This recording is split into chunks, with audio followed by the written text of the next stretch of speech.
आपणाला आता घोळाची भाजी करायची आहे, तर ह्यासाठी ही भाजी 3-4 वेळा धुवून घ्यावी लागते, कारण ह्यात माती असते. धुवून चिरून घ्यायची. ही मी धुवून चिरून घेतली आहे. कांदा चिरून घ्यायची, 2 लहान कांदे किंवा 1 मोठा कांदा चिरून घ्यायचा. 7-8 लसूण पाकळ्या घ्यायच्या. चिगळाची भाजी कोरडी भाजून घेणे तव्यामध्ये. दोन्ही साईडने भाजणे, पूर्ण त्यातले पाणी आटू देणे. कढईमध्ये तेल टाकणे, तेलात जिरे मोहरी टाकणे.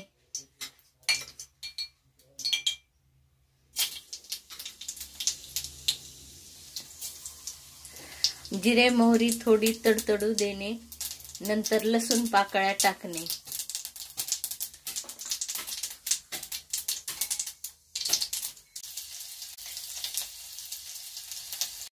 लसूण लाल होत आला की कांदामध्ये टाकणे.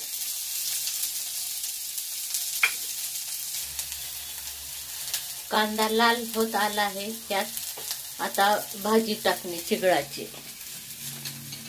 मगाशी परतून ठेवलेली आहे.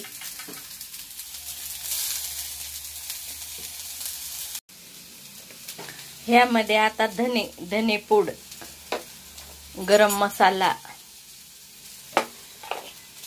जिरेपूड आणि चवीप्रमाणे मीठ टाकणे, तिखट टाकणे, कांदा लसूण मसाला टाकणे. आता ह्यामध्ये भिजवून ठेवलेली हरभरा डाळ टाकणे.